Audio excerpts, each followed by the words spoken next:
Good morning students. आज मैं और एक वीडियो आपको भेज रहा हूँ, that is on projectile motion. Projectile motion is a special case of uniformly accelerated motion. और ये पहले भी वीडियोस में आपको बता चुका हूँ यूनिफॉर्म मोशन क्या होता है, यूनिफॉर्म एक्सेलरेशन क्या होता है, नॉन यूनिफॉर्म एक्सेलरेशन क्या होता है, ये सब आपने पढ़ी हुई है। और ये ग्राफ भी मैंने आपको दिखाया था। अगर ये डिस्प्लेसमेंट टाइम ग्राफ है and equal distance is equal displacement in equal intervals of time, तो ये जो ग्राफ स्ट्रेट लाइन का होगा this will give uniform velocity. अगर ये टाइम हम ले लें, ऑरिजिन ले लें, ये फ्रेम ऑफ रेफरेंस है आपका, ये टाइम और ये डिस्प्लेसमेंट 1 2 3 4, 1 2 3 4। अगर हम 1 सेकंड के बाद 1 मीटर पर सेकंड, 2 सेकंड के बाद 2 मीटर पर सेकंड, 3 सेकंड के बाद 3 मीटर पर सेकंड ऐसी मोशन हो हमारी, then this type of motion will be है यूनिफॉर्म वेलोसिटी। इसी तरीके से अगर हम टाइम और वेलोसिटी में ग्राफ प्लॉट कर लें, then this will be a uniform acceleration. This will be uniform acceleration, equal velocities in equal intervals of time. यहाँ पे भी वैसे हम ले सकते हैं 1 2 3 4 एंड सो ऑन। यहाँ पे भी वेलोसिटी 1 2 3 4, हर 1 सेकंड के बाद 1 मीटर, 2 सेकंड के बाद 2 मीटर वेलोसिटी, 3 सेकंड के बाद 3 मीटर वेलोसिटी। और अगर इसका ग्राफ प्लॉट कर ले हम, that will be a straight line. So now we have a uniform accelerated motion when you have equal velocities in equal intervals of time. Now if you want to give example of accelerated motion, then we have projectile motion. जैसे मैंने आपको पहले videos में भी कई बार कहा है कि कोई भी चीज़ जब शुरू करनी हो, I prefer to give an example. So what is the example of a projectile motion?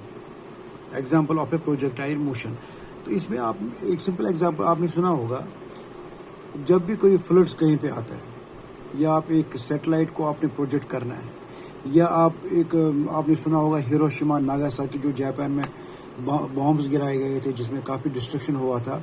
तो ये सारी चीज़ें जो भी आप एयर में फेंको या एयर से ग्राउंड की तरफ फेंको, अगर वो उनका पाथ ऐसा है, देखिए मैं एक यहाँ पे एक 2 XY axis, X and Y 2 dimensional axis, यहाँ पे 2 एक्सिस डायमेंशन ड्रा कर रहा हूँ यहाँ पे। और अगर मैं कोई ऑब्जेक्ट यहाँ ऑरिजिन से थ्रो कर रहा हूँ, यहाँ से करिए, यहाँ से करिए, यहाँ से करिए, लेकिन अगर उसका पाथ कुछ ऐसा है, ऐसा path parabolic, this called as parabolic path. या मान लीजिए यहाँ पे आप खड़े हैं किसी टावर पे और आपने ऐसे थ्रो किया या ऐसे कोई ऑब्जेक्ट थ्रो किया जिसका पाथ कुछ ऐसा पैराबोलिक होगा, then this type of motion is called a projectile motion. अब इस प्रोजेक्टाइल मोशन में क्या होगा, this is a special case of a uniformly accelerated motion. One of the most interesting example of motion under constant acceleration is motion of projectile. Constant acceleration का जो best example है, that is the motion of projectile. अब ये acceleration क्या है, velocity क्या है, ये आप पहले भी पढ़ चुके हैं, 9th में भी पढ़ चुके हैं। I will not repeat all these terms. By now you must be knowing all these terms. और इसका example जैसे मैंने कहा, a bomb released from an aeroplane, a bullet fired from the gun, a ball thrown in any direction. तो जिस object का path ऐसा है तो उसको हम कहेंगे प्रोजेक्टाइल मोशन। मैंने अभी आपको एक एग्जांपल कहा था, हिरोशिमा नागासाकी में बॉम्ब जब फेंका गया था, जो एक थ्रू एन एरोप्लेन उस सिटी में फेंका गया था, बहुत ज़्यादा डिस्ट्रक्शन हुआ था, वो भी एक प्रोजेक्टाइल था। अब प्रोजेक्टाइल की एग्जांपल में आप कहेंगे ये कैसे एक्सप्लेन करेंगे आप? देखिए, आप मान लीजिए यहाँ पे है, एक स्टोन आपने उठाया, उसको थ्रो किया, वो हवा में जाएगा और थोड़ी देर के बाद वो ग्राउंड पे आ जाएगा। यहाँ पे कुछ चीज़ें आपने ऑब्जर्व की होगी। एक तो यहाँ पे आपने इसको थ्रो किया विद सम वेलोसिटी, उसके बाद इसने एक मैक्सिमम हाइट अटेन कर ली, उसको कुछ टाइम टी लगा, उसके बाद वो आहिस्ता आहिस्ता स्टोन जो है वो ग्राउंड पे चला गया, ये ग्राउंड पे आ गया। मीन जो स्टोन ए पे था अब वो बी पे पहुँच गया, इसने एक मैक्सिमम हाइट भी अटेन कर ली। इस हाइट को अटेन करने में इसको टाइम टी लगा, यहाँ तक टाइम टी लगा। यहाँ से मान लीजिए पॉइंट ये ए है, ये बी है और ये सी है, तो पॉइंट ए से सी को बी को जाने में इसको टाइम टी लगा। अब बी से जाने में कितना टाइम लगेगा वो भी हम आगे शो करेंगे, वो भी टी टाइम लगेगा। मीन्स यहाँ से यहाँ तक टी और फिर टी, मीन्स ए से सी तक टाइम जो इसको लगा वो 2 टाइम्स टी है, और इसने कुछ डिस्टेंस कवर कर लिया। ये चीज़ें मैं क्यों बता रहा हूँ आपको भी समझ आएगा, क्योंकि हमें ये कैलकुलेट करनी है। तो ऐसे ही एक बॉम्ब जब नीचे गिराया गया, कहते हैं कि वो जो उसमें पायलट था उसको इन 2 सिटीज़ में, एक हिरोशिमा दूसरा नागासाकी, ये जापान में 2 सिटीज़ हैं, वर्ल्ड वार के दौरान जब इसमें ब्लास्ट इस सिटी को ख़त्म कर दिया गया तो कुछ प्रोजेक्टाइल, कुछ ऐसे ही बॉम्ब आ गया। तो क्वेश्चन ये है क्या उस पायलट ने जहां उसकी मर्जी आई वहां बॉम्ब डाल दिया? नहीं, उसने पहले ही टारगेट सेट किया था। उसको मालूम था कि जो मुझे बॉम्ब नीचे गिराना है, अर्थ पे गिराना है, वो पैराबोलिक होनी चाहिए। उसको मालूम था कि मुझे किस वेलोसिटी के साथ उसको थ्रो करना है, वहां से ऊपर से नीचे फेंकना है। उसको मालूम था कि इसको नीचे जाने में कितना टाइम लगेगा।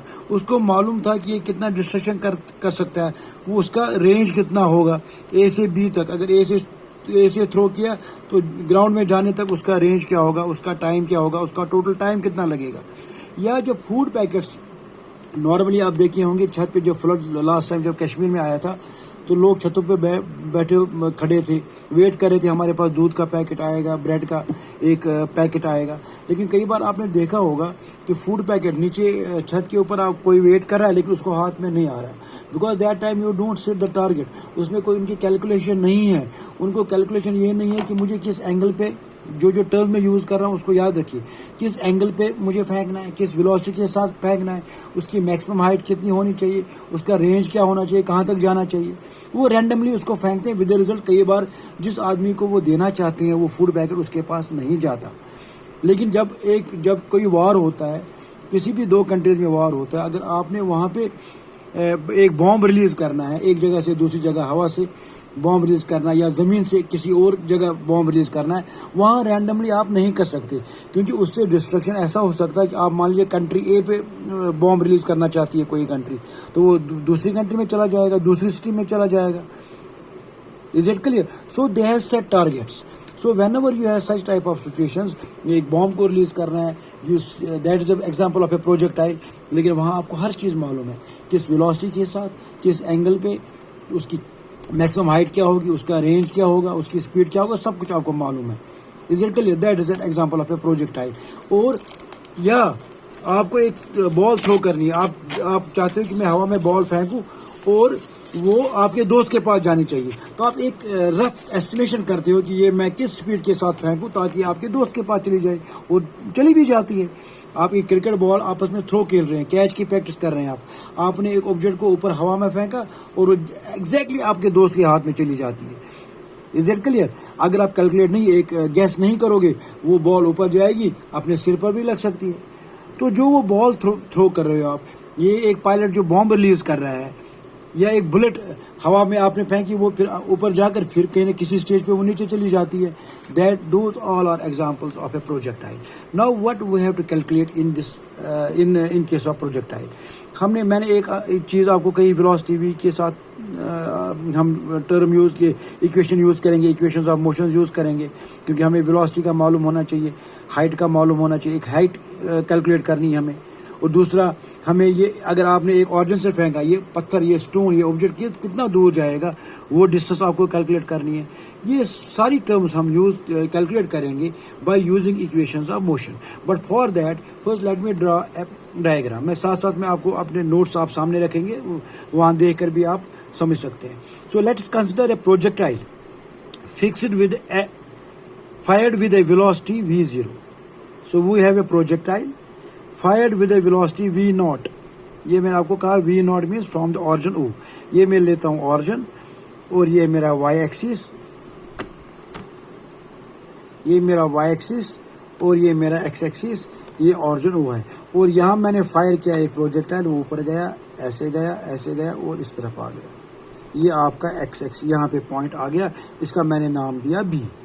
और इसको जो मैंने यहाँ फायर किया, इसको प्रोजेक्ट को जो मैंने रिलीज किया, that was object with initial velocity v0। क्या है इनिशियल वेलोसिटी v0? इसका आप ऊपर वेक्टर भी डाल सकते हैं, अगर मैं कहीं भूल जाऊँ तो आपको बोलना नहीं है। तो मेरा ये 2 डायमेंशनल मोशन है। अब ये प्रोजेक्टाइल को मैंने रिलीज किया, यहाँ से वो ऐसे चला गया और नीचे कहाँ पे पहुँच गया, बी पे, at an angle theta with the horizontal.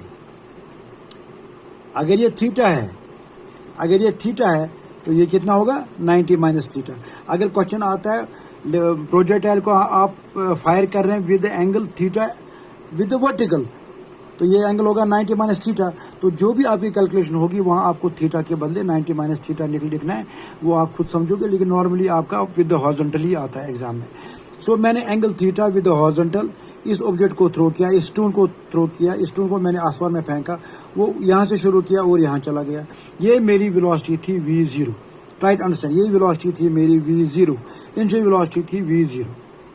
Now the angle with which the projectile makes with the angle which projectile makes, this is no projectile, makes with the horizontal is called as angle of departure।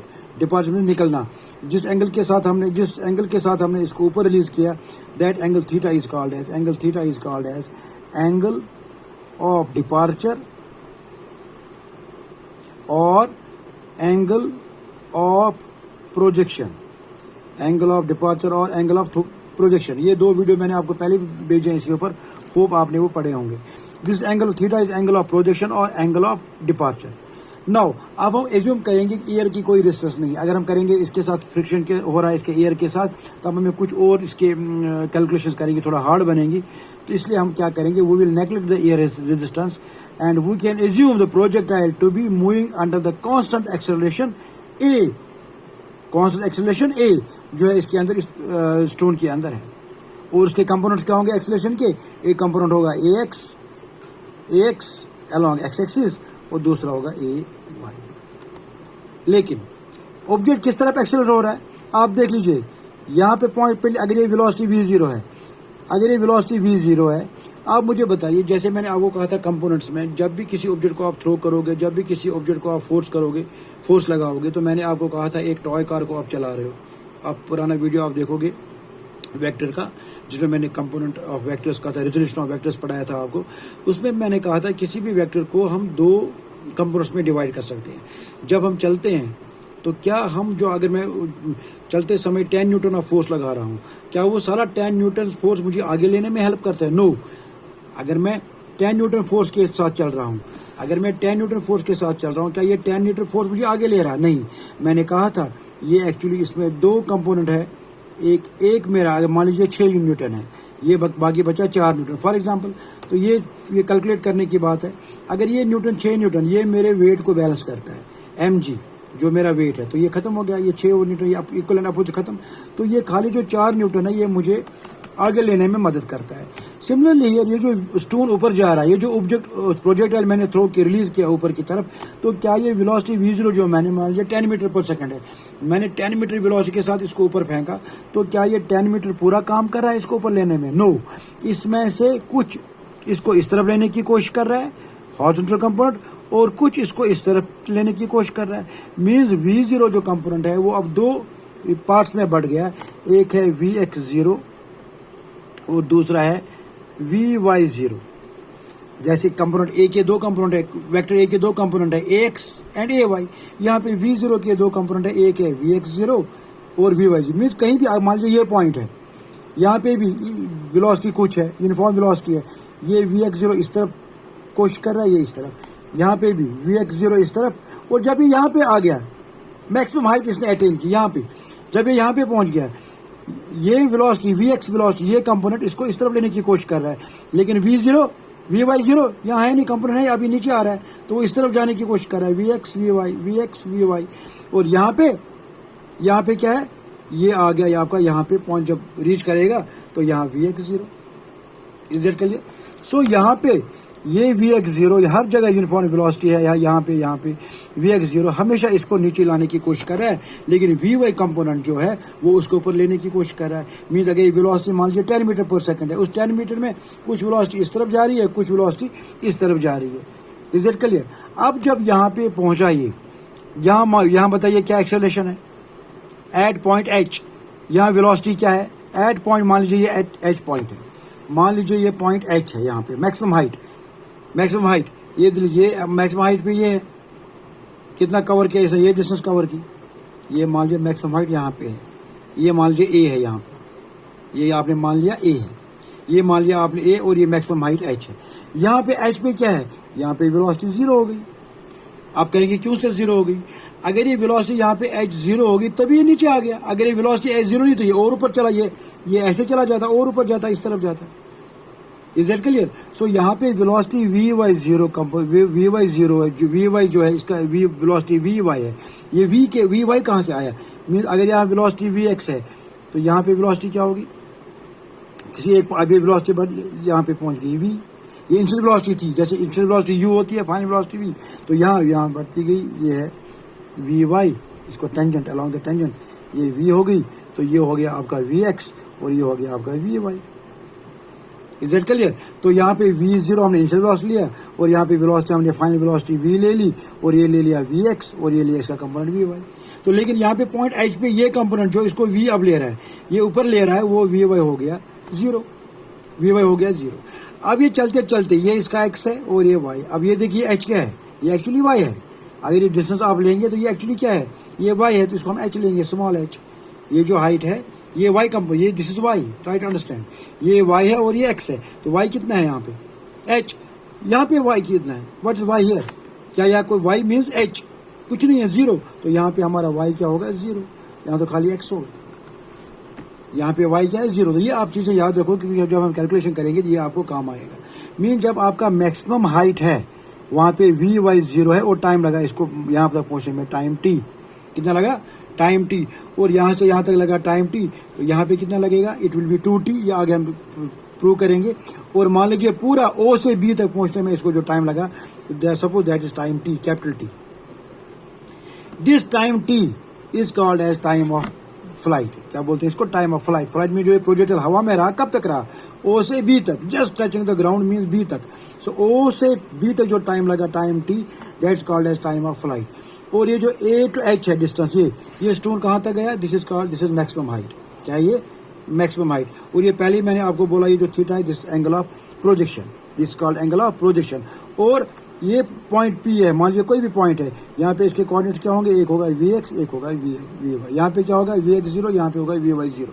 इस जगह तो हर जगह यहाँ पे आपका we x ऐसे ही आपका uniform velocity होगा और साथ में एक इसके अंदर एक्सेलरेशन होगी। मीन्स देयर आर, जब भी प्रोजेक्टाइल होगा एक तो यूनिफॉर्म वेलोसिटी होगा और दूसरा other will be other initial velocity, और then it will be there will be acceleration, constant acceleration which is g, acceleration due to gravity g।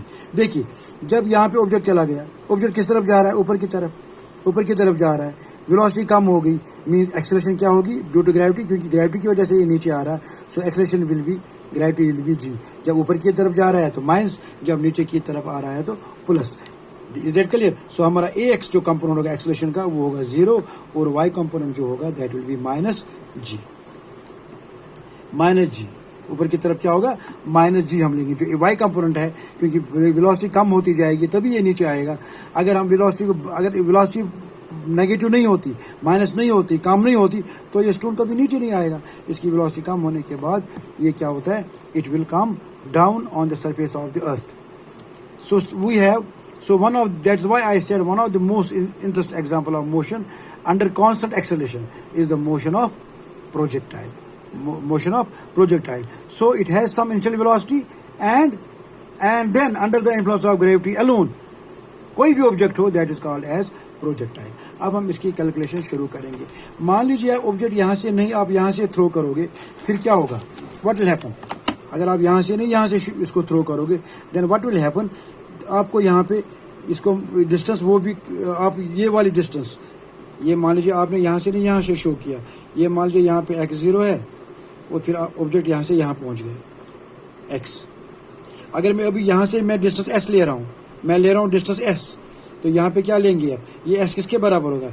It will B this distance किसके बराबर होगा? x minus x zero, s होगा x minus x zero. तो आप x minus x zero लीजिए जब आप इसको ऑरिजिन से थ्रो नहीं कर रहे हैं, लेकिन अगर आप ऑरिजिन से थ्रो कर रहे हैं, वो कैन सिंपली राइट s और सिंपली x। नाउ अब मेरे पास I will write 4 equations of motion. आपके पास इक्वेशन ऑफ मोशन है v is equal to you plus A t, ये एक इक्वेशन ऑफ मोशन है आपके। दूसरी आपके पास है s equal to U T plus half A T square. एक है v is equal to you plus A T, another is s is equal to U T plus 1/2 A T square. अब पहले मैं ये लेता हूँ v, मैं इसको लूँगा v इज इक्वल टू मेरे वेलोसिटी मेरा कहाँ कहाँ काम कर रहा है, एक्स डायरेक्शन में और वाई डायरेक्शन में। मेरा एस कहाँ पे, डिस्टेंस कहाँ, एक हॉरिजॉन्टल डिस्टेंस, एक vertical distance. So I will divide this velocity and this distance into two components. तो वेलोसिटी क्या है, ये first equation of motion v is equal to u plus at, second equation is ut plus s is equal to ut plus half at square. अब हम इसको कैसे करेंगे देख लीजिए। पहले हम लिखेंगे वेलोसिटी, ये मेरा एक vx कंपोनेंट है, दूसरा vy है। इनिशियल वेलोसिटी क्या थी, इनिशियल वेलोसिटी क्या थी याद कीजिए, किस वेलोसिटी के साथ हमने थ्रो किया था, vx0 प्लस axt, लेकिन मेरा ax कंपोनेंट क्या है 0, वो खत्म हो गया। So I will give this number 1। Try to understand. अब कैलकुलेशन शुरू होती है और यही आपको एग्जाम में लिखना है, जितना मैं आपको एक्सप्लेन कर रहा हूँ वो नहीं लिखना है, आपने ये लिखना है मेरा v कंपोनेंट। मैंने आपको कहा जब हम इनिशियल वेलोसिटी के साथ थ्रो करेंगे प्रोजेक्टाइल को, it will get divided into two components, एक है vx दूसरा vy। तो मैंने v को क्या लिख सकता हूँ, ये vx डायरेक्शन में भी काम कर रहा है और vy डायरेक्शन में भी काम कर रहा है। vx इनिशियल वेलोसिटी u को क्या लिया मैंने, vx0, सीधा डायग्राम, ये देखिए ये क्या है vx0, दूसरा क्या है vy0, ये vx0 vy0 क्या है इनिशियल वेलोसिटी। कुछ देर के बाद वेलोसिटी क्या हो गई, कांस्टेंट वेलोसिटी, यूनिफॉर्म वेलोसिटी, वो क्या हो गया v, क्या हो गया v, उसके दो component vx and vy।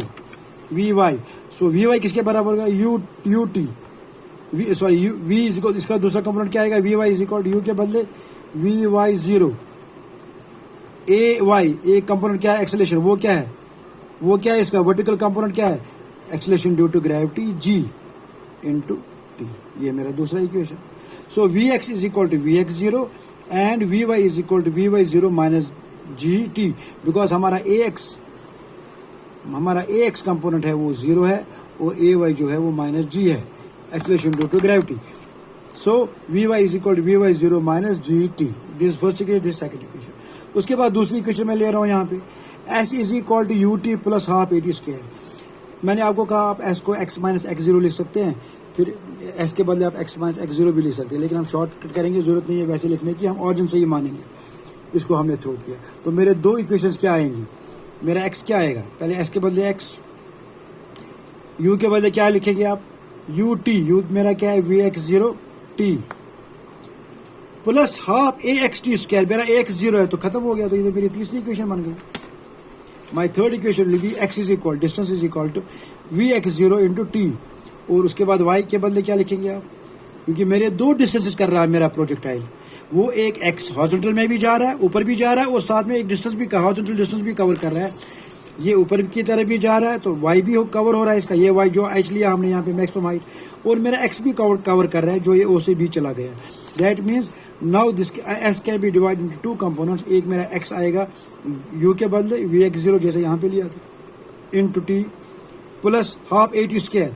x component acceleration क्या है, जब आप स्ट्रेट लाइन में जाते हैं कोई एक्सेलरेशन नहीं है, यूनिफॉर्म वेलोसिटी है, equal distance and equal intervals of time, कोई आपकी एक्सेलरेशन नहीं है, जीरो एक्सेलरेशन है एक्स कंपोनेंट में। एक्सेलरेशन किस तरफ है, जब आप ऑब्जेक्ट को ऊपर थ्रो कर रहे हैं वो मेरे आ रहा है। सो मेरा यहाँ पे y होगा बराबर u means vy0 t minus half ay मेरा g है, y component of acceleration due to gravity is minus g t square. ये मेरी फोर्थ इक्वेशन। तो ये चार इक्वेशंस 1, 2, 3 एंड 4 ये समझना जरूरी है कैसे आए। आपने ज़बानी इसको क्रैमिंग नहीं करनी है, आपने इसको ठीक से समझना है ये इक्वेशंस कैसी आई। बार बार वीडियो देख के या मुझे पूछ के आप क्लियर कर सकते हो। Now I have to calculate, अब इसको इस प्रोजेक्टाइल को हाइट टाइम ये जो टाइम टी है हम पहले कैलकुलेट करेंगे, उसके बाद ये मैं height H calculate, time T calculate करेंगे, उसके बाद हाइट एच कैलकुलेट करेंगे, उसके बाद ये डिस्टेंस जिसको हम हॉरिजॉन्टल रेंज कहते हैं वो कैलकुलेट करेंगे, उसके बाद टोटल टाइम कितना लगा इसको वो कैलकुलेट करेंगे। इस पे मैंने न्यूमेरिकल्स भी आपको कुछ ऑलरेडी नोट्स में भेजिए, वो भी आपको करना है। So first we will calculate time taken to reach maximum height. Time taken, ये मैं प्रोजेक्टाइल ड्रा कर रहा हूँ, फिर से छोटा प्रोजेक्टाइल कर रहा हूँ, आई hope you can see it. यहाँ प्रोजेक्टाइल मैंने ड्रा किया, ये एक्स वाई या खुद जो पहले डायग्राम मैंने बनाया उसमें देख लेना। यहाँ तक हाइट टी टाइम टी है। यहाँ पे मैंने आपको क्या कहा था, जब ये टाइम टी होगा यहाँ पे आपकी वेलोसिटी कितनी होगी, वी वाई कितना होगा, 0 होगा। अब मुझे एक चीज़ पता है, अगर मुझे टाइम टी कैलकुलेट करना है मैक्सिमम हाइट पे, तो मुझे ये मालूम है अब यहाँ पे ऊपर की तरफ ऑब्जेक्ट नहीं जा रहा, नीचे जा रहा है, तो यहाँ पे वी वाई कंपोनेंट जो है वो मेरा 0 है, क्योंकि अब ये किस तरफ आ रहा है, at point t. So at this highest point time t जो के वहाँ पे मुझे मेरा वी वाई 0 है। सो मैं कौन से इक्वेशन इन चार में यूज़ करूं so that I can get something out of that equation. Time T मुझे कैलकुलेट करना है, तो मेरा वी वाई 0 है, तो मैं कौन सी इक्वेशन यूज़ करूं, which equation should I use, let me use equation 2। Therefore at highest point h मेरा वी वाई 0 है, therefore from equation 2 v Y is equal to v y 0 minus g t.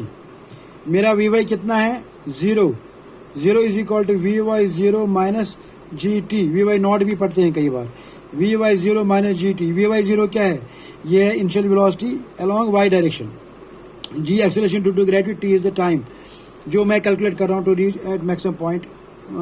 ये जो H यहाँ पे जो point था, H मैंने लिया था, वहाँ तक कितना टाइम लगा इसको आधा रास्ता कवर करने में। See now 0 is equal to v y 0 minus g t, therefore v y 0 is equal to g T.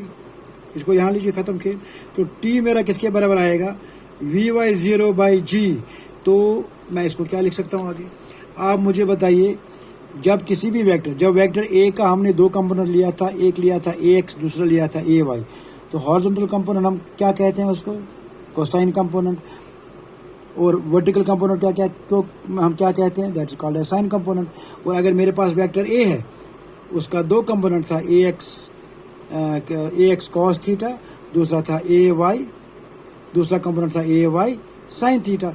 तो मेरा ये जो वी वाई 0 है, ये जो मेरा वी वाई 0 है, ये कौन सा कंपोनेंट है, ये वर्टिकल कंपोनेंट है। तो वी वाई 0 मेरा होगा v0, ये मेरा वेक्टर है v0 साइन थीटा, और मेरा हॉरिजॉन्टल कंपोनेंट क्या होगा, v0 कॉस थीटा। तो मुझे फिलहाल जरूरत पड़ रही है वी वाई 0 की, this will be v0 component of vertical component of this vector v0, that will be v0 sine theta divided by g.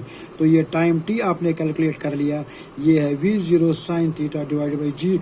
आपको न्यूमेरिकल में काम आएगा, टाइम आपको निकालना पड़ेगा, अलग सिचुएशन दी होंगी, आपने किसी ऑब्जेक्ट को रिलीज किया, उसको टाइम इतना, उसको इस वेलोसिटी के साथ आपने थ्रो किया, ये एंगल ऑफ प्रोजेक्शन था, एक्सेलरेशन ड्यू टू ग्रेविटी आपको मालूम है, then you can calculate time t, time to reach the maximum height.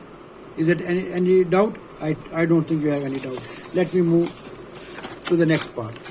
अब मैक्सिमम हाइट अब निकालेंगे। दूसरा, ये जो मेरा प्रोजेक्टाइल था, ये टाइम टी मैंने निकाल लिया, यहाँ टाइम टी जो लगा वो कितना निकाला मैंने अभी, v0 sine theta divided by g.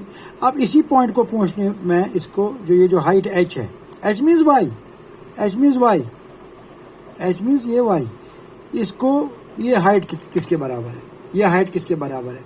अब इसको मुझे लगता है आपको खुद ही समझना चाहिए। मैं आपसे अगर पूछूं, बताओ जी मुझे हाइट मैक्सिमम हाइट h निकालनी है, h हाइट निकालने मीन्स वर्टिकल जो है कोऑर्डिनेट इसका वो निकालना है, वो किस इक्वेशन से निकलेगा बताइए।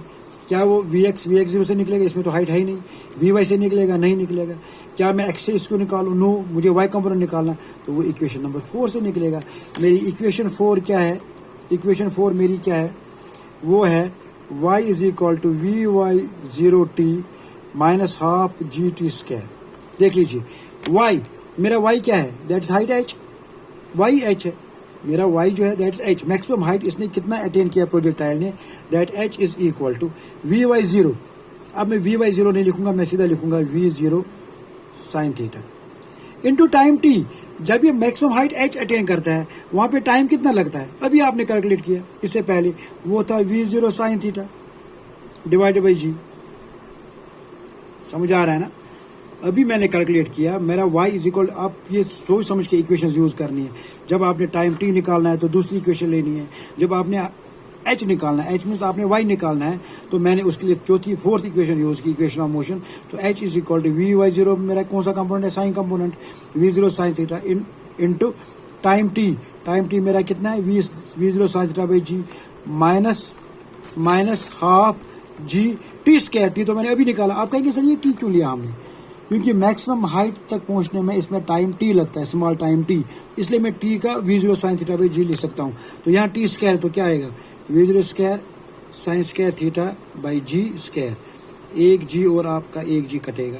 अब ये h हाइट आएगा बराबर, हाइट h आएगा बराबर, this will be equal to v0 into v0 is v0 square sine theta into sine theta is sine square theta divided by ये जी आपका minus half v0 square sine square theta divided by एक g cut गया तो यहाँ पे जी आएगा।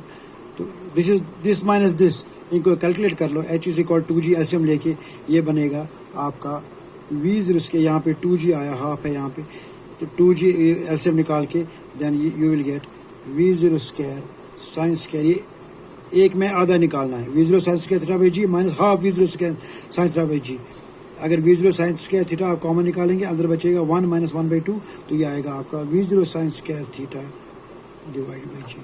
आपका maximum height भी निकल गया, ये आपका मैक्सिमम हाइट भी निकल गया।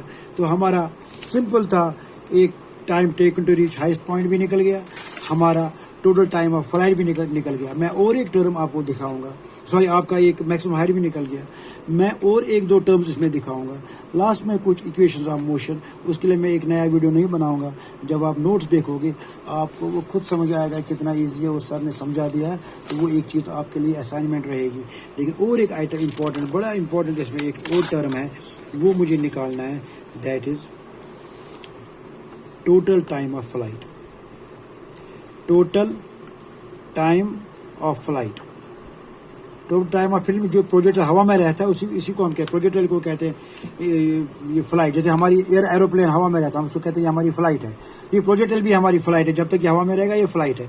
तो प्रोजेक्टाइल को मैंने पहले आपका इसका थोड़ा आंसर बता दिया, यहाँ से मैंने शुरू किया विद सम इनिशियल वेलोसिटी, यहाँ पे फिर भी ये आ गया ऐसे, यहाँ से यहाँ तक टाइम इसको टी लगा वो हमने कैलकुलेट कर लिया, यहाँ पे v/0 था, उसके बाद हमने ये हाइट भी निकाली, यहाँ तक टाइम लगा टी, आधा रास्ता, मतलब मीन्स ओ से का क्या लिया था मैंने, O2, इसका मैंने लिया था O2, जस्ट मैंने O2H में लगा इसको टाइम टी। मैं कह रहा हूँ यहाँ से यहाँ तक भी इसको टी लगेगा, मीन्स टी प्लस टी, यहाँ तक इसको लगेगा 2t टाइम। टी आपने पहले ही कैलकुलेट कर लिया है, टी आपने पहले ही निकाला है v0 sine theta by g, तो यहाँ तक इसका कितना टाइम लगेगा, इस पॉइंट तक it will be 2v0 sine theta by g, वो हमें निकलेगा यहाँ से। ये हमारा टोटल टाइम ऑफ फ्लाइट। हम और एक तरीका देखते हैं, उससे भी हमें निकल जाएगा, ये देख लीजिए। अब the time for which the projectile remains in air is called total time of flight. कहाँ से कहाँ तक एयर में रहेगा, यहाँ से शुरू किया यहाँ तक जस्ट अबव द ग्राउंड, उसको हम ग्राउंड ही लगभग मानेंगे, यहाँ तक ये रहेगा हवा में, यही हमें टाइम ऑफ फ्लाइट निकालना है।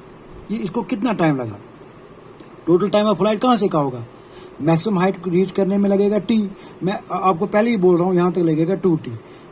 इस 2t को, ये जो टोटल टाइम लगा इसको कहते हैं टाइम ऑफ फ्लाइट। ये हमें कैलकुलेट करना किसी और तरीके से, that means time from O to B, इस प्रोजेक्टाइल को जो टाइम लगा टू रीच फ्रॉम O, यहाँ हमने लिया था A, यहाँ लिया था B, इस फ्लाइट को जो टाइम लगा, इस प्रोजेक्टाइल को जो टाइम लगा to reach from O to B, that is called as time of flight. और इसको हम कैपिटल टी से, मतलब 2t लिखो आप या कैपिटल टी लिखो, एक ही बात है। Is that clear. और उसके बाद ये ग्राउंड पे पहुंच जाएगा और आपका यहाँ पे क्या हो जाएगा, y हो जाएगा 0। जब ये ग्राउंड पहुंचा, यहाँ पे खाली x कंपोनेंट है, देख लीजिए ना, यहाँ x है, y तो खत्म हो गया, y तो यहाँ पे था, y यहाँ पे था, y यहाँ था, यहाँ था, लेकिन जब प्रोजेक्टाइल ग्राउंड पे पहुंच गया वहाँ पे y इज इक्वल टू 0 है। अब जब मैं आपको पहले ही हिंट दे रहा हूँ y 0 है, तो आपको कौन सी इक्वेशन यूज करनी चाहिए बताइए। हमारे पास 4 इक्वेशन है, पहले इक्वेशन में तो vx vy है, उसको हमें यूज नहीं करना है। अब हमें उसके बाद x का हमारा है, उसके बाद y है, और y के लिए हम यूज करेंगे y इज इक्वल, हमारा इक्वेशन ऑफ मोशन था vy0t minus half g2 square. Equation number 4 हम यूज करेंगे, क्या करेंगे यूज, इक्वेशन नंबर 4 दोबारा यूज करेंगे, y is equal to vy0t minus half g2 square. लेकिन मेरा y क्या होगा, जब मैं, ये आपको दिमाग में रखना है, जब आप हाइट आप निकाल रहे हो तो आपका यहाँ पे टाइम t लेना है आपको। जब आप टाइम t निकालोगे तो यहाँ पे क्या 0 है, तो vy0 है यहाँ पे, है ना, यहाँ पे vy0 है, vy0 तो ऐसे जा रहा है, यहाँ तो है नहीं आगे, तो कहाँ vy होगा। उसके बाद जब आप टोटल टाइम टी निकाल रहे हो, टाइम ऑफ फ्लाइट, तो यहाँ पे क्या जीरो है, वाई जीरो है, तो मेरा वाई आएगा zero is equal v Y zero कितना है आपका, v zero sine theta into t, क्योंकि अब मैं 2t निकाल रहा हूँ, इसको टी को यहीं पे रखिए, minus half g t square, y मैंने जीरो लिया, v zero sine theta into t minus half g t square, यहाँ पे मैंने टी टू, यहाँ पे मैंने time t v zero sine theta by g क्यों नहीं लिया, नहीं ले सकता, क्योंकि ये वो टाइम है जो मैंने यूज़ किया था जब मैक्सिमम हाइट पे पहुंचा था, ये जब ये एच पे पहुंचा था, तो ये टी यहाँ कैलकुलेट नहीं करूँगा, देख लिया हम कैसे करेंगे आगे। ये जीरो इज इक्वल, यहाँ दोनों में टी कॉमन आएगा, अंदर क्या बचेगा, v zero sine theta minus half g t, है ना, टी ए कॉमन निकाल लिया हमने, ये zero is equal to t into v zero sine theta minus half g t. What does this mean, ऐसी जब इक्वेशन ऐसी होती है मैथ में, आप अगर कोई आप में मैथ है उनको मालूम होगा, जब ऐसी कोई इक्वेशन आती है उसका मतलब या तो t is equal to zero है, और दिस, इसका मतलब दो वैल्यूज है, टी या तो जीरो है, either t is equal to zero और v zero sine theta minus half g t is equal to zero. जब भी कोई ऐसी इक्वेशन आएगी आपको, उसका मतलब ये है या तो टी इज जीरो, या ये जो ब्रैकेट्स में है v zero sine theta minus half g t, ये जीरो है। T is equal to zero कब होगा, बताइए, मेरा प्रोजेक्टाइल कहाँ पे है, मेरा projectile t is equal zero जब है वो ऑरिजिन पे है, ये मुझे ऑरिजिन बताता है, क्या है, refers the point O, refers to point O origin, ये करता है रेफर पॉइंट ओ ऑरिजिन मेरा, टी इज इक्वल जीरो। तो ये पॉइंट क्या करता है रेफर, फिर दिस रेफर्स पॉइंट बी, कैसे देखिए, तो मैं इसको लिख सकता हूँ zero sine theta minus half g t is equal zero, और यहाँ से मैं कैलकुलेट कर सकता हूँ v zero sine theta is equal to, इसको वहाँ ले जाइए 1/2 जी टी, तो मेरा टी यहाँ से आएगा 2v0 sine theta by g, this refers to point t, यही टी अब हम लिख सकते हैं टी, तो मेरा टी आ गया बराबर 2v0 साइन थीटा बाई जी। देख लीजिए, आधा रास्ता पॉइंट एच तक था, वो आया था v0 साइन थीटा, वो आया था v0 साइन थीटा, जब पॉइंट बी पे पहुंच गया, ग्राउंड पे पहुंच गया, मैंने कहा था वो डबल होगा, लेकिन हमने कैलकुलेट भी कर दिया, मेरा टाइम ऑफ फ्लाइट टी निकला 2v0 sine theta by g. तो ये है टाइम टी निकालने का, टाइम ऑफ फ्लाइट निकालने के का तरीका। और ये एग्ज़ाम में आपको मैं बता दूं, प्रोजेक्टाइल पे तो 3 नंबर का आना ही आना है। कभी टाइम ऑफ फ्लाइट मांगेंगे आपसे, कभी आपसे इसमें मैक्सिमम हाइट निकालने के लिए कहेंगे, कभी आपको हॉरिजॉन्टल रेंज जो अब हम कर रहे हैं वो निकालने के लिए कहेंगे, लेकिन आपको ये अच्छी तरह समझ आना चाहिए और आपको पूरा क्वेश्चन ये आना चाहिए, क्योंकि इसमें ऑब्जेक्टिव में भी आपको क्वेश्चन जरूर आएगा। So now we have calculated time of, क्या क्या हमने कैलकुलेट किया, पहले हमने time taken to reach the highest point, जहाँ हमने वी वाई को जीरो लिया था। उसके बाद हमने मैक्सिमम हाइट कैलकुलेट की, जहाँ पे हमने वाई को एच के बराबर लिया था और कैलकुलेट किया था। वो टाइम को कौन सा यूज़ किया था, जो हमने पहले ही कैलकुलेट किया था। उसके बाद हमने टाइम ऑफ फ्लाइट निकाला, उसके लिए हमने वाई को जीरो मान लिया, क्योंकि जब ग्राउंड पे प्रोजेक्टर पहुंच जाएगा वहाँ पे वाई हमारा जीरो होगा, क्योंकि वाई कंपोनेंट खत्म हो गया। उसके बाद जो लास्ट में इसमें हॉरिजॉन्टल रेंज, हॉरिजॉन्टल रेंज, अब हॉरिजॉन्टल रेंज क्या होता है, हॉरिजॉन्टल रेंज मीन्स ये मैक्सिमम, ये जो प्रोजेक्टाइल है ये यहाँ से यहाँ चला गया, ये जो डिस्टेंस है, ये जो डिस्टेंस है, इसमें क्या है, खाली इसमें खाली वर्टिकल कंपोनेंट का काम कर रहा है कि नहीं, कौन सा कंपोनेंट काम कर रहा है, मैं बोल रहा हूँ ये v Y zero sine theta और ये वी एक्स कॉस्ट है या वी जीरो कॉस्ट है, जो भी है v x zero cos theta, ये वाला कंपोनेंट, ये कोसाइन कंपोनेंट है, ये साइन कंपोनेंट है।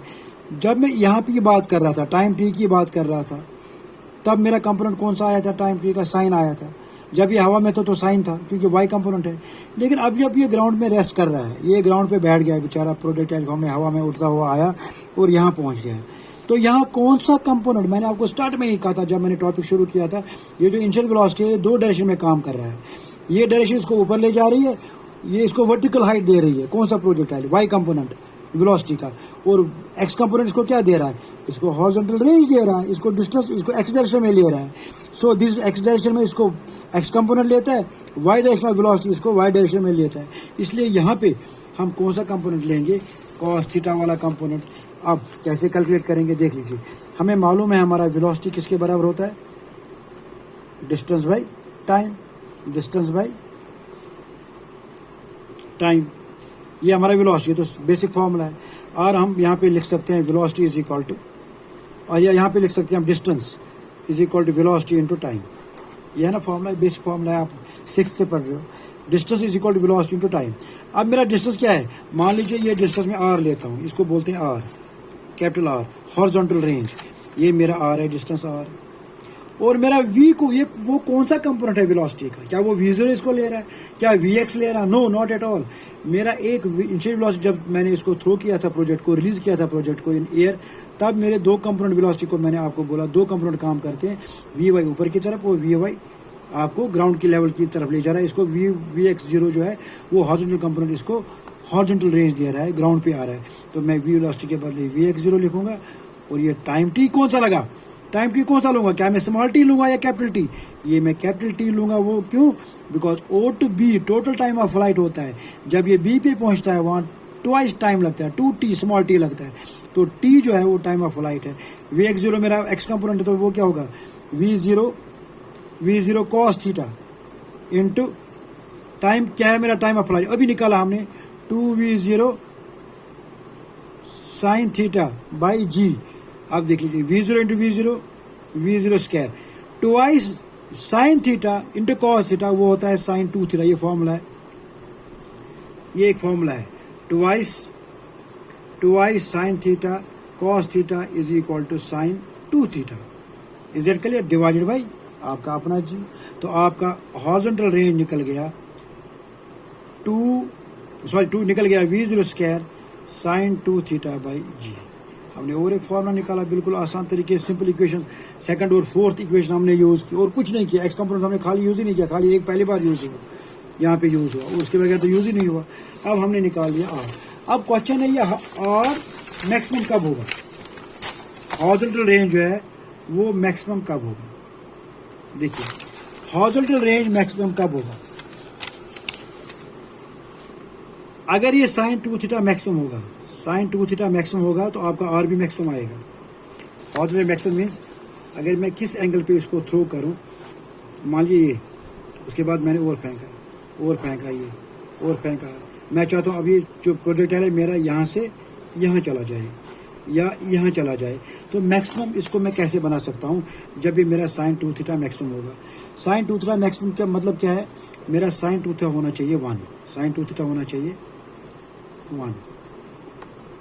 1 कब होगा, जब थीटा कितना होगा, साइन 90, थीटा इज 45। अगर मेरा थीटा 45 है, अगर मेरा थीटा 45 है, तो साइन 45 टू 2 इज 90, साइन 91 हो गया, तो मेरा आर मैक्सिमम कितना आएगा, v0 square by ji. Means अगर मेरा थीटा 45 डिग्रीज है, देखिए अगर मैं थीटा, अगर मेरा थीटा 45 है, ये 90 है, प्रोजेक्ट ये 45 है, अगर मैं प्रोजेक्टाइल को इस डायरेक्शन में फेंकता हूं, तो ये आर आ गया। मान लीजिए मैं इसको 60 पे फेंकता हूं, तो वो कुछ ऐसे आएगा, 80 पे फेंकता हूं, 80 पे, तो कुछ इस तरफ आएगा, 40 पे फेंकता हूँ, कुछ ऐसा आएगा। लेकिन सबसे ज़्यादा हॉरिजॉन्टल रेंज जो होगा वो कब आएगा, जब इसका एंगल, जो एंगल ऑफ प्रोजेक्शन है वो कितना होगा, 45 डिग्रीज होगा। कितना होगा, 45 डिग्री। और देर आर और एक तरीका है, there are 2 angles of projection with which horizontal range is same. आप इसको थीटा पे फेंको या 90 माइनस थीटा, थीटा आप मान लीजिए आपका 60 है, 360 60, और आपका थीटा 90 माइनस थीटा कितना हो गया, मान लीजिए आपने इसको 60 एंगल पे फेंका, ये, और आपका जो प्रोजेक्टाइल है वो ऐसे आ गया। ऐसा कौन सा एंगल है, ऐसा कौन सा एंगल है जब horizontal range same, this is horizontal range, यहाँ पे, यहाँ से ओ से बी तक ये हॉरिजॉन्टल रेंज है। मैं कह रहा हूँ वो कौन सा एंगल है जिसपे सेम हॉरिजॉन्टल रेंज होगा, वो होता है थीटा, एक 60 मान लिया मैंने, ये मान लिया 60 है, दूसरा है 90 minus theta, mean 90 minus 60 30, mean अगर मैं 30 पे इसको फेंकूँ 30 पे, तो हॉरिजॉन्टल रेंज सेम आएगा, यही आएगा। अब मान लीजिए आपने लिया 50, आपने ले लिया 50 एंगल, और आपका हॉरिजॉन्टल रेंज आया ये आपका आ रहा है, तो वो कौन सा दूसरा एंगल है, सेम हॉरिजॉन्टल रेंज आ जाएगा, वो है 90 माइनस थीटा, तो 90 माइनस 50, ये 50 था, 90 माइनस 50 इज 40, बिल्कुल यही होगा। उनका मैक्सिमम ये डिफरेंट हो सकता है, टाइम ऑफ फ्लाइट डिफरेंट हो सकता है, लेकिन हॉरिजॉन्टल रेंज वो सेम होगा। कब? व्हेन। तो आपका एक दो चीज़ें निकल गई यहाँ पे। एक आपका आर मैक्सिमम जो निकला वो था थीटा 45 पे। थीटा जब 45 होगा तो आपका आर मैक्सिमम आएगा V0 by g. Why? Because sine two theta is equal to 1, क्योंकि थीटा हमने 45 ले लिया, साइन 90 इज 1। तो R maximum is V0 by g. और मैंने कहा there are 2 angles of projection for which horizontal range is same, that is theta is equal to theta, और दूसरा कौन सा है? 90 माइनस थीटा। इसलिए मैंने सिंपल कैलकुलेशन आपको नोट्स में दी, और वो खुद कर लेना, उसमें कोई परेशानी नहीं है, वो आप खुद कर लोगे। इसके बाद लास्ट में आप इसमें कुछ चीज़ें हैं, जैसे आपको इक्वेशन ऑफ ट्रेजेक्ट्री निकालनी है, उसमें थर्ड और फोर्थ इक्वेशन यूज़ करके आप निकाल सकते हो। I will not show that. वो इक्वेशन जब आप देखोगे वो इक्वेशन ऑफ पैराबोला है, और बिल्कुल सिंपल कैलकुलेशन है। आप प्लीज़ आप उसको कर लेना। और जो हमने टाइम लिया था यहाँ पे O to H, ये प्रोजेक्टाइल था, ये O था, ये H था, ये B था। ये जो O to H जो टाइम T था उसको टाइम ऑफ एसेंट भी कहते हैं। तो आपको एग्जाम में आएगा कैलकुलेट टाइम ऑफ एसेंट, आपको समझ में आएगा ये टाइम ऑफ एसेंट क्या है। और this is called of time of descent. ये time of descent DECNT, time of ascent यहाँ तक, और ये है time of H to B जो टाइम है, टाइम ऑफ डिसेंट। तो means time of ascent plus time of descent क्या होगा? Time of flight, total time of flight. Time of ascent H तक, H से B तक descent, time of ascent plus time of decent जो है वो total time जो है T आपने निकाला, टोटल टाइम ऑफ फ्लाइट वो निकल जाएगा। तो ये चीज़ें आपको निकालनी है। मान लीजिए आपने जितनी भी आपने कैलकुलेशंस की, मान लो आपको एग्जाम में आता है कैलकुलेट, ये सब आपको निकालनी है। When the projectile is throne is release at an angle theta with the vertical. तो कुछ नहीं करना, जितना भी आपने कैलकुलेट किया वो थीटा किस में, अगर ये प्रोजेक्टाइल है, आपने ये एंगल थीटा है, विद वर्टिकल कितना होगा? 90 माइनस थीटा ये होगा। तो जहाँ जहाँ थीटा है वहाँ आपको 90 माइनस थीटा से रिप्लेस करना है, लेकिन ज़रूरत नहीं है। जितना मैंने आपको नोट्स भेजा है वही आप कर लीजिए, और न्यूमेरिकल जितनी मैंने भेजी है, और कम से कम अगर मैं 2 न्यूमेरिकल भेजता हूँ तो 3 आपको खुद ट्राई करनी है। Is it clear? और अगर आप न्यूमेरिकल नहीं कर रहे हो, आपको इसको रिवाइज नहीं कर रहे हो, देन आई एम सॉरी, आप नोट जमा करते जाओगे। जो आपको सिलेबस कम हुआ है 70-30, वो भी आपके लिए करना मुश्किल होगा। और आप यकीन मान लीजिए इस बार भी 12th में, 11th में, 10th में बच्चों को रीअपियर आया है, बच्चे फेल हुए हैं, और बाद में उन्होंने आपने देखा जुलूस वुलूस भी निकाले थे। तो कुछ नहीं होगा, पढ़ाई ही दैट इज़ अल्टीमेट। अगर आप नहीं पढ़ोगे रिजल्ट वैसा ही आएगा।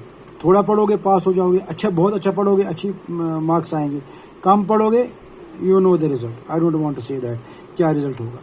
सो please go through your this project topic. मैंने इसमें आपको 2 पहले भी वीडियो भेजे, और एक वीडियो आपको भेज रहा हूँ। आप प्लीज़ तीनों देख लीजिए, जो भी आपको बेस्ट लगे, जो भी आपको डाउट लगे। मैंने ये वीडियो इसलिए बनाया क्योंकि नोट्स मैंने आपको बेस्ड ऑन दिस अपने नोट्स भेजे थे आपको, और इसलिए मैंने आपको अपना वीडियो भी भेजना पड़ा।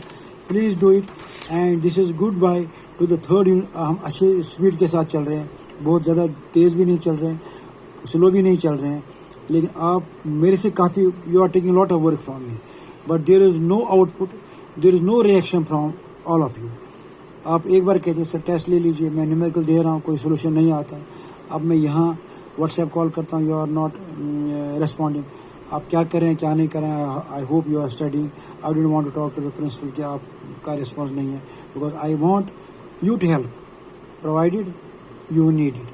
So please study hard, take care, and let's start. Next we will be starting next topic that I suppose that's based on force. ना अब वहीं पे laws of motion repeat जो आपने 9th में पढ़ा हुआ है, laws of motion and all that, वो हम पढ़ेंगे। laws of motion उसके बारे में पढ़ेंगे, that is unit 4. With this, thank you very much. God bless you.